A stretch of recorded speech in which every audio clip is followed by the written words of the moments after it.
Yeah, Pour me some of mama's juice, yeah. Paraplegic lover do you ever catch on fire, yeah. Alright, everybody, welcome back to another episode of the I.M.N.O.G podcast with the OG crew. Today, as always, it's your boy B.N.O.G Marlon. Today, we got a wonderful guest today who I'll let introduce herself. A wonderful guest. Thank you. Hi guys, my name is Bridget Pike. Do you want me to give them more or? Give them as much as you want. Hi guys, my name is Bridget Pike. I'm the founder of Y.A.M.S. You Are My Sunday. And yeah, I'm really excited about this. Now, I appreciate it. We glad we can do this, you know.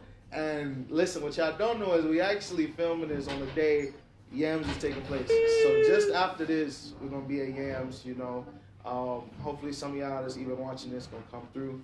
But yeah, let's get into Y.A.M.S. Tell us what Y.A.M.S is about. How did you let's start with where did Y.A.M.S come from?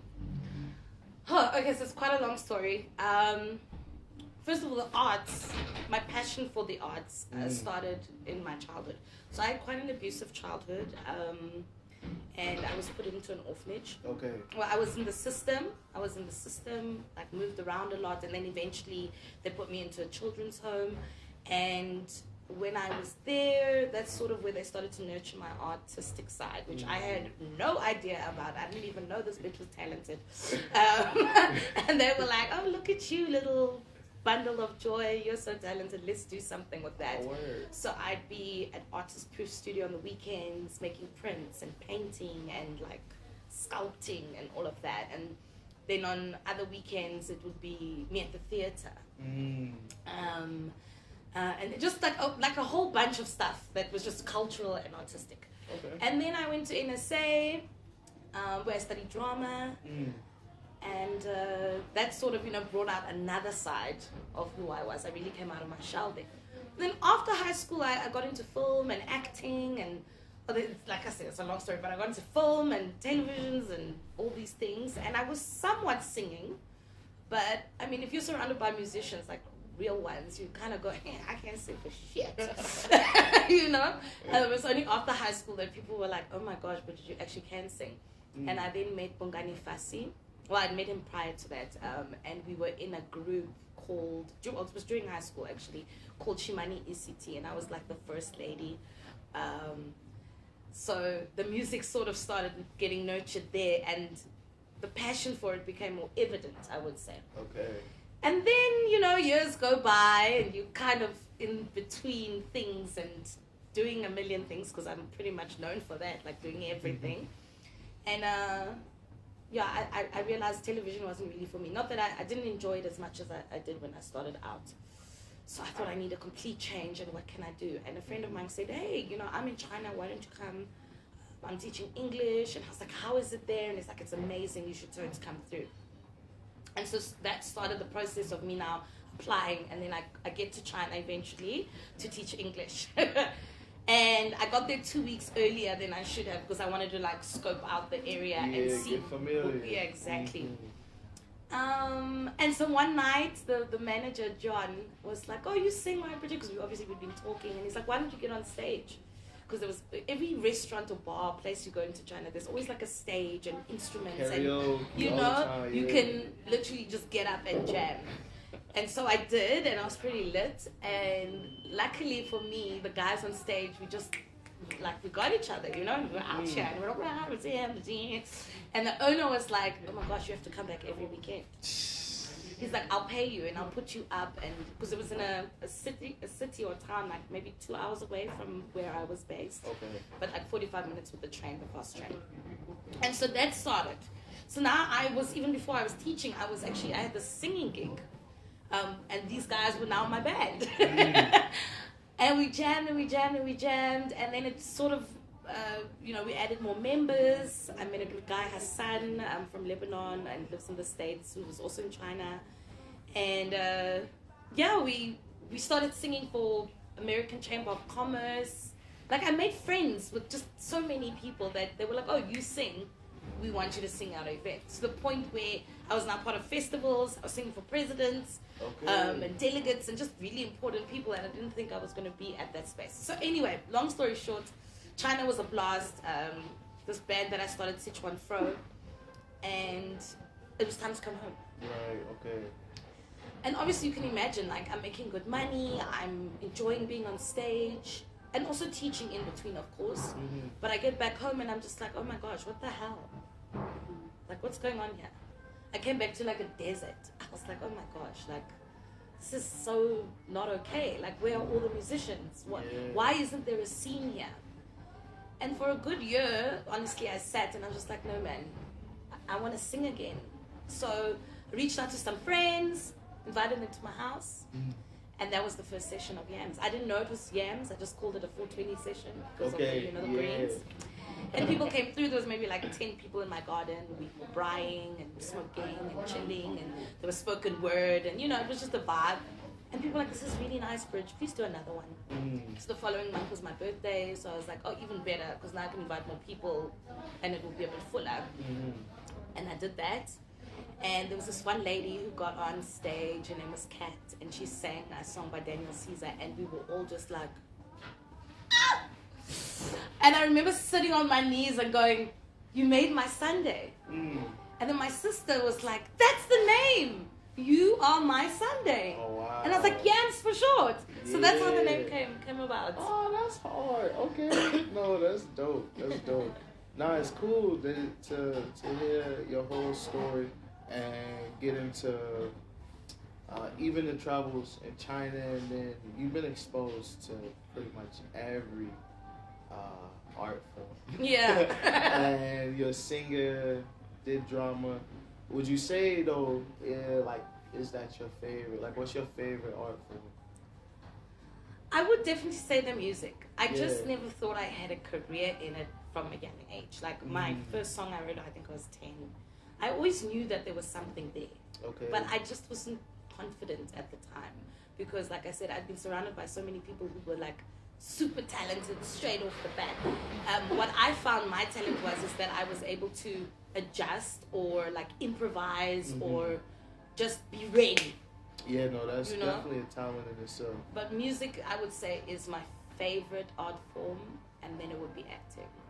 Acting? Yeah, because I was typecast all the time. That's the thing. So I would get beautiful gigs, like I'd be on telenovelas and movies and all this shit. But I was always that girl, the pretty girl who's stealing someone's man, or is a prostitute, or I'm trying to turn someone who's gay straight. I'm like, why are y'all typecasting me, you know? Yeah. And I think that's one of the reasons I got annoyed, because I was like, there's no way we're going to be on the level we want to be in this country if you keep putting us in the same box all the time.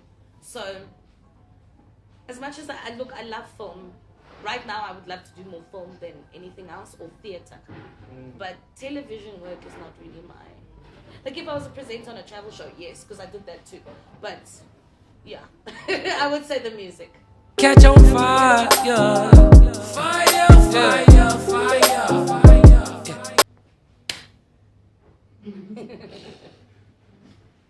I don't even want to go.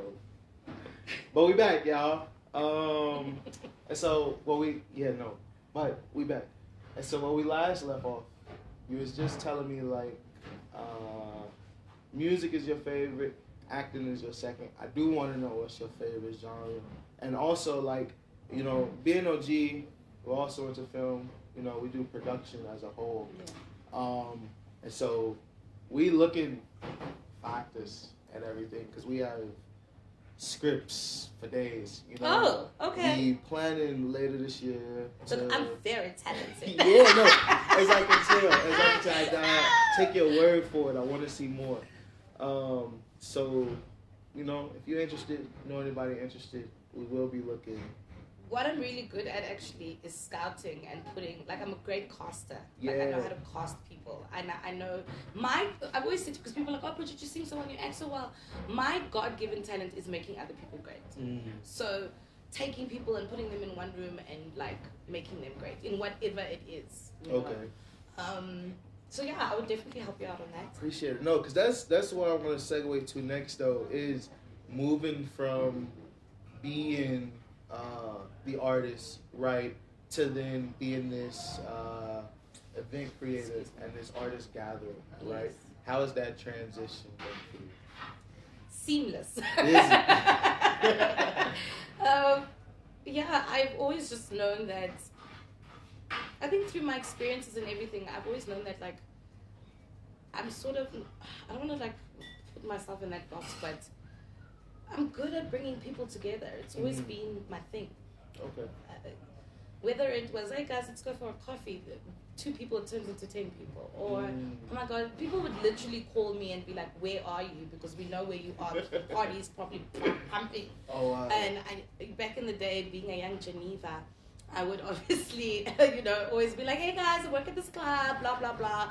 And people would come. So yeah, it's always just, I've just always known. I think it was just applying it to one thing and focusing my energy on that, which is now what I've done with Y.A.M.S, is like focusing on the artist and building and creating. And I think because I was exploited at a young age, I kind of don't want that to happen. I didn't know that was going to be the journey I would take, to be honest. But after it happened to me, because my stuff is out like from those days, but you'll never see my name next to it. It's like I almost don't exist on that track. Oh, wow, okay. And that was like a learning curve, obviously, because then you learn about publishing and licensing and distribution and all that sort of thing. And in my heart, it was like, ooh, why are people so evil? And why is this industry, and it's not just the music industry, it's the creative sector in total. Absolutely. So, I don't know, maybe I'm some sort of a guardian angel. Yeah, no. Touched by an angel. No, I can see it for sure. Tell us about how often you run Y.A.M.S. So Y.A.M.S has been running for the past 5 years. It's once a month. And yeah, it's the last Sunday of every month. Last Sunday of every month. And the location changes. It does. We found a home at Sanctuary where we are right now. I think we're going to stay for a while. We've been here now for, I think, 4 editions, if I'm not mistaken. I need to check that, but we've been here for most of it. Before that, we did move around. We've popped up in various locations. We've been in Soweto, we've been in Randburg, you name it, we've probably been there. And now we're here in the heart of the cultural hub. No, absolutely, no, and I like the place. I feel like I know that old lady, but I'm not. She just looked like a lot of old white ladies. They be here, yeah, they tourists. Do. Touristy like a mug. Where was it finna go? Some Y.A.M.S outside. We moved around. Yeah. Oh, here we go. Where can people find Y.A.M.S? How do people get in?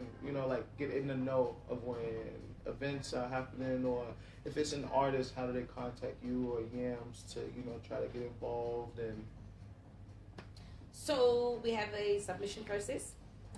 You can apply via email. So you send us your links, pictures, music bio. Like, I prefer if people send links because it's just so much easier. I don't have to download stuff. Yeah. And it also shows me that you're serious about your shit. Like, if you've got stuff up, then I can just go to your YouTube page and stalk you, which I do. Are you on Spotify? Because you have to be an original artist to perform at Y.A.M.S. We're not it's not karaoke. It's like you're somebody who's making your own music, and you can slip in a cover here and there, but we want to hear what it is you're making. Okay. And then we also want our audience to be able to find you after that. So they would send their stuff to You Are My Sundays, za@gmail.com. I'll give you the email address. Yeah, we actually have it right here. Ding. Or a lot of the time I get submissions on our actual Instagram page, so then I'll redirect them and say, guys, please just send us everything on email. Other than that, like, sometimes I just stumble across people and then I'll be like, yo, you're mad talented, would you want to come and like do the things to make the pots to stir? And then they'll be like, oh, what's that about? And then they find out about it and they're like, oh yes, I would love to do that. So yeah, and sometimes it even happens at the events. Like, people will come and witness what's going on and then be like, how do I get involved? So I would always say, like, come through to a Y.A.M.S, come and experience it and see what we're about. and then decide like if you want to be a part of it. Yeah. Okay. No. All right. I hear you. And you say you was on. Y.A.M.S is also on Instagram. It's everywhere. Like we're on TikTok, we're on YouTube, we're on Spotify, we're on Instagram, Facebook. I mean, you name a social media platform, we're on it. Okay. And the name is the same. You Are My Sunday. All right. Or Y.A.M.S for short. Or Y.A.M.S for short. Type those in. You'll find us. Find you there. And we have a website as well. Okay. We're everywhere. Everywhere. Y.A.M.S Africa is everywhere. All right, man. No, that's what we like to hear. So everybody check out the sites. Follow on all the platforms. Blase, Yeah, please follow us. Like we have a banging playlist on Spotify and iTunes. Like follow us, please, and share the music. Please. Y'all heard it. Better than I could say. So we good. Man, so what else do you got going on? You know? Well, this month, August, ding, ding, ding, we realized that we get a lot of hip hop submissions. Okay. And we're not able to cater for everybody, obviously, on the day of Y.A.M.S. So we have started the process of Beats by Y.A.M.S, which is dedicated to the hip hop community. We have a live band that learns and arranges your music, and then you get to perform it on the day. It will be the first edition of Y.A.M.S, of Beats by Y.A.M.S, and I'm hoping it goes well. Like right now we're in rehearsal, so the date is not like 100% pinned down. We're looking at around the 19th of August. Okay. We might have to move it a month up because the guys are obviously learning the music and getting comfortable and stuff. And yeah, that's sort of where we're at. And then we're planning a festival, which my God, like I didn't realize. Guys, it's a lot. Yeah. Permits, and I mean, we've got space, like, because this building can literally fit so many people. There's so many sections. So we're in the process of doing that. Okay. But that's really where we want to try and create this ecosystem. So every month we'll have a Y.A.M.S, and then the public will be able to vote who they want to see at the festival. Nice. And it would only be, independent creatives. So they would get paid to perform. We're trying to create a culture where it's like you're not seeing the same people on the stage. Always new, fresh talent. And a festival that's really dedicated to these musicians. I like that. So that's sort of what we're up to right now. And then we're also trying to start an agency so we can actually book our artists out. Okay. That's another thing You that want I'm to book doing. the artists out. All right. Yes. Because they should be getting paid. Like, I really do want that to happen. If I had all the money in the world, I'd be like, yeah. Yeah. Get what you know? need done. Yeah. So then, right now it's just providing a space for them to be able to perform. So I want to kind of get into the agency a little bit more too, because Sure. like that's some I.M.N.O.G stuff we could do. In terms of like music video production for the artists. Funny you should mention that. This is the first time that we've had, so we've just produced a music video for one of our artists. And we've also got a beautiful partnership with Penny Farthing Music Studio, who will give 2 Y.A.M.S from each edition. Free studio time, mixing and mastering, songwriting, the works. And it's a safe space. No one's going to ask you, to do some extra things. Yeah. That's because we're really trying to cultivate that. Like, I know as a woman in the industry, it's so difficult to, people always want something, And I'm saying, but it shouldn't have to be like that. You should be able to feel safe and do what you need to do. Let me help. Let me facilitate. And luckily, because I have good people in my life, this guy I made at a wedding. His name is Sean. I was a bridesmaid, which I've never been before. And he had heard about Y.A.M.S. He's like, it's amazing what you're doing. Can I help? I'd like to offer my studio to your people. So we ran a whole competition. And so we've just recorded Nopi. Her stuff is being mastered now. I'm super excited about that. Music video, probably we're going to do the same thing for her. And then we've got another artist who is also going to be releasing the music video now.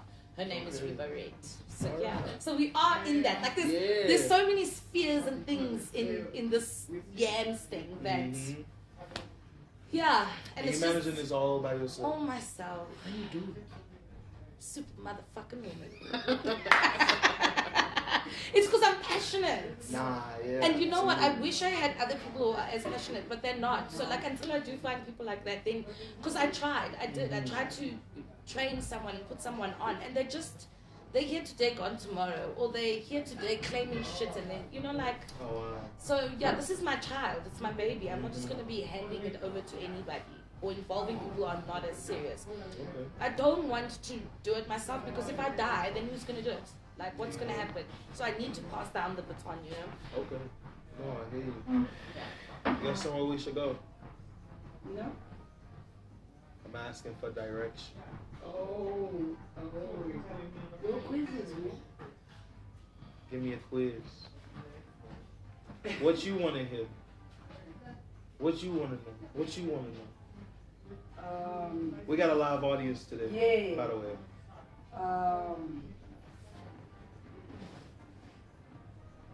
I would like to know the 5 things you can't leave the house without. Oh, the 5 things I can't leave the house without. Exactly. Mundane, difficult questions. Perfume, Okay. always in my bag. What's your favorite?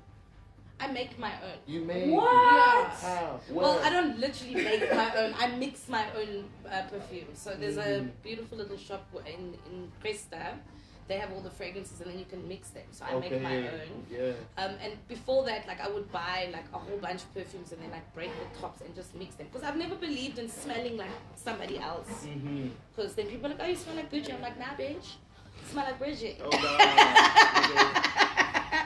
So yeah, I liked when she was like, oh, your hair smells so loud. I'm like, that's because I sprayed my hair. When I walked past, I flicked it. Flicked down, flicked it. I'm so silly. Okay, that's number 1. Number 2, a lip balm or like Tassa of some sort. It can be anything. I'm not very picky. Like a lipstick. No, not really. It's usually like shea butter, Vaseline, lip gloss. And then this new Korean thing that I've just discovered through a friend. So like that's for sure. Some ganja, obviously, or weed, Mary Jane. You're not gonna ask what strain? I'm a sativa. It depends.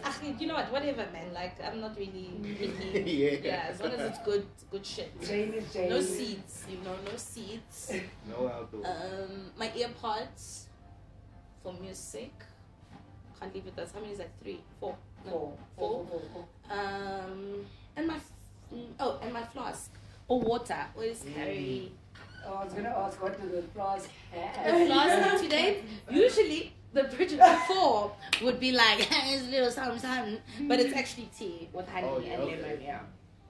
Okay. It's usually water as well. Yeah, just to keep, I talk to a lot of people, so gotta keep moisturized. And I think the last one is also lotion. Like I always have a lotion or something. Okay. Also, like having an event, I know it can be difficult and very straining. Since you do it by yourself, like, do you have assistants that day, a floor manager, or do you just like take it as it comes? So on the day, I have my sound crew. I've got MK, who's been with me for the past 4 years. He is now, because he was always behind the camera, but now we've got more guys who come in to do the camera stuff. So he will assist me, like whether it's the door or just getting shit together. But generally speaking, it's all me. So you're the door lady and Oh, no. Usually I have a door lady, but that girl cancelled on me today because she's sick.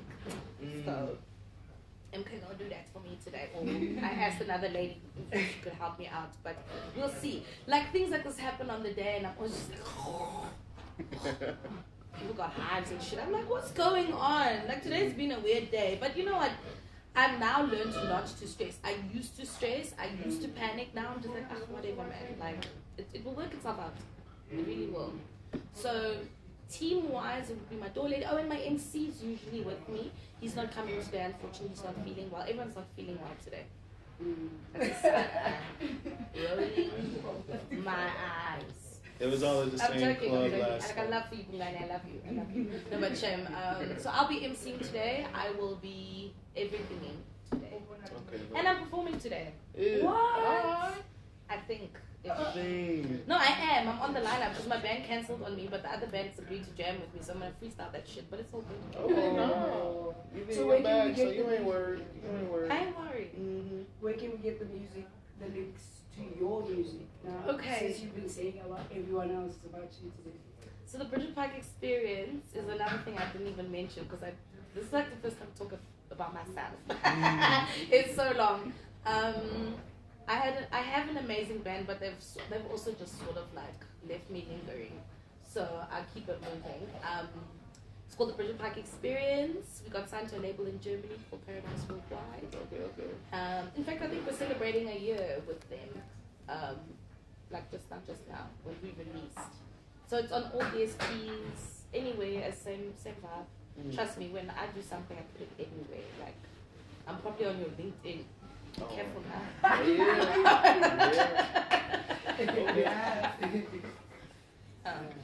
So what genre of music do you make? Very jazzy, soulful, funk.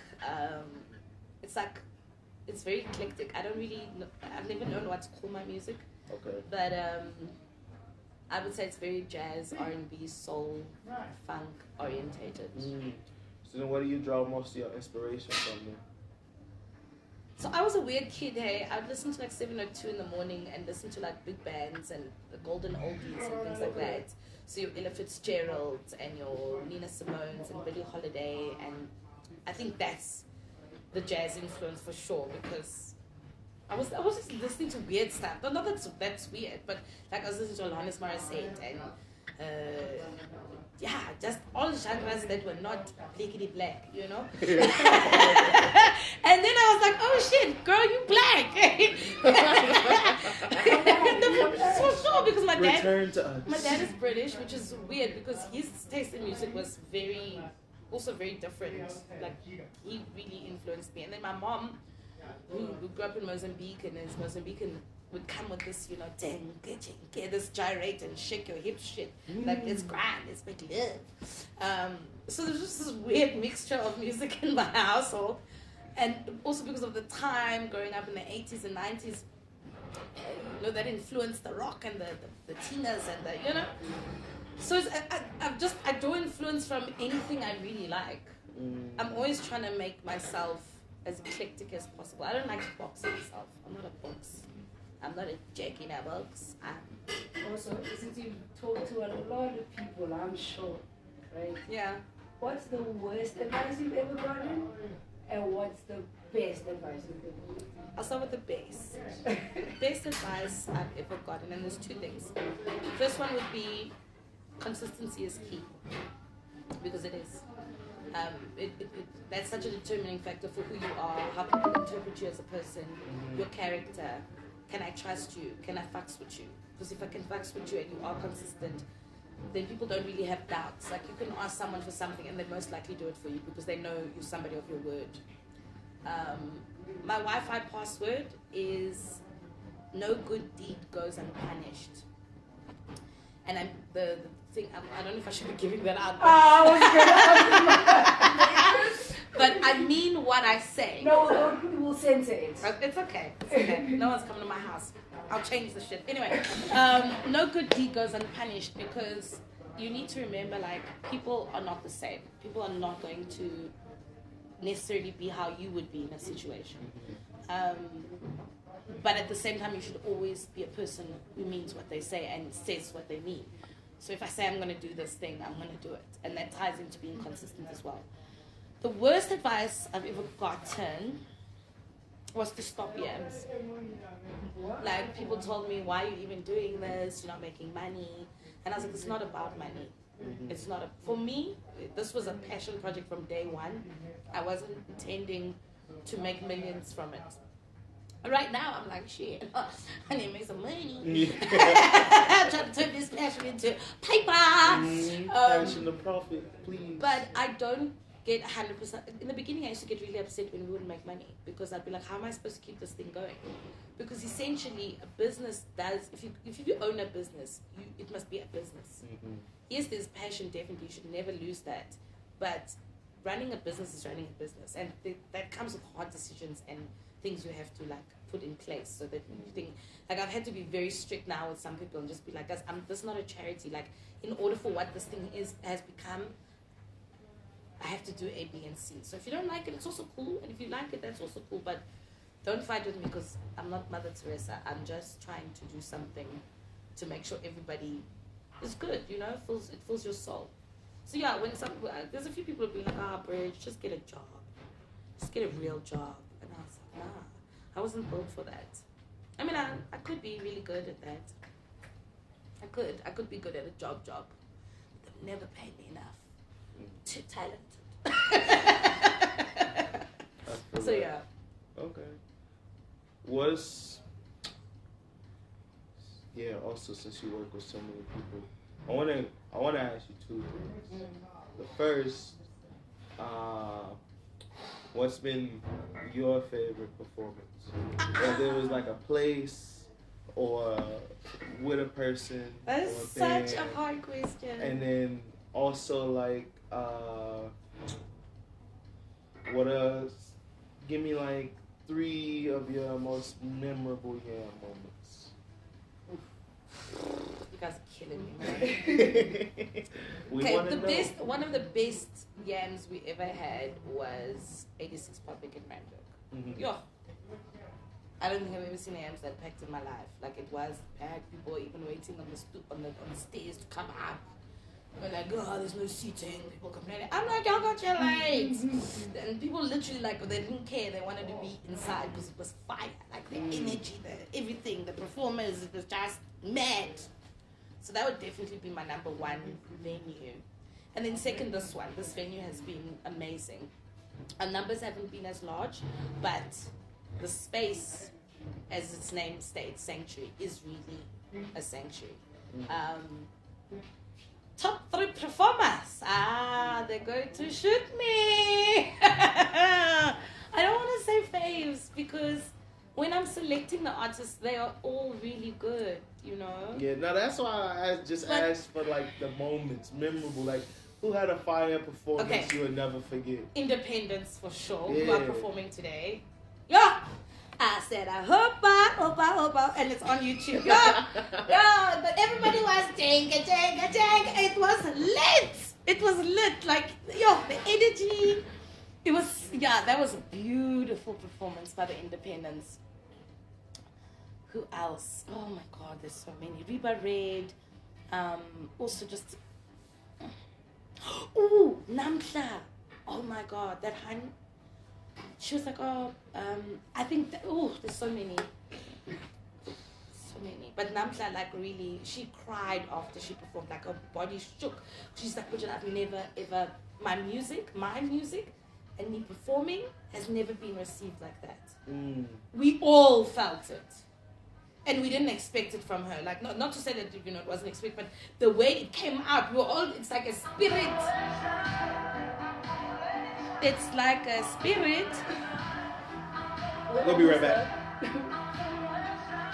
Pray for a silhouette table. I don't like it. But live, I'm fucking boss. I'd rather you see me live, to be honest. Yeah. Yeah. Okay. Alright. Nah, we're gonna get ready to... Y'all ready? Yeah, we ready. You gonna love it. But before you're not gonna get away from this though. Your favorite performance that you've done? Me? Yeah. You mean me singing?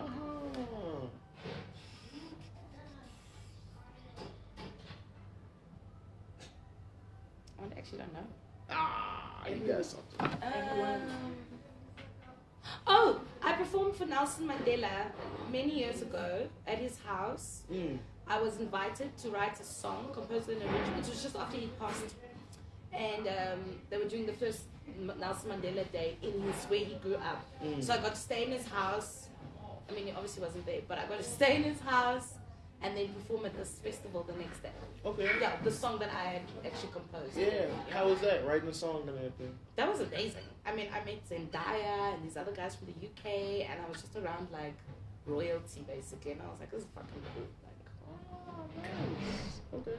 So that's one of the best. Second best is with my band. Yeah. All the shows we've done, yeah. Okay. When we were still a band. By the way, I'm looking for a new band. Shade. No, there is shade. There's mad shade. And I ain't afraid to say it. I love them, but they did me dirty. They did me dirty. Come on the show anyway. So. But alright, no. Anything else you want to say? that if you don't know about Y.A.M.S, now you know, and you have to come and experience one. It's the only way you can give us an honest opinion if what I've been saying here is the truth. Yeah, I heard it. We finna get up out of here. Hope y'all enjoyed this episode. It's the I.M.N.O.G podcast. It's B.N.O.G Marlon. We gone. I'm an OG now. Yeah. It's B.N.O.G.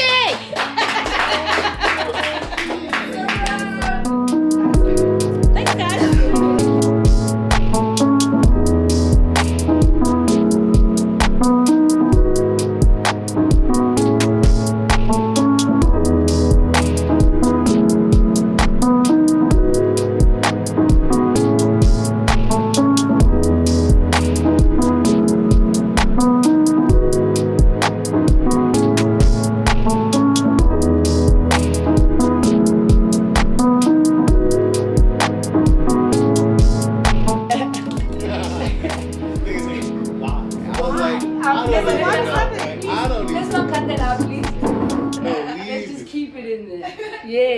It's not my show. That's what I'm saying. You are getting interviewed later. I love you. Why are we stopping?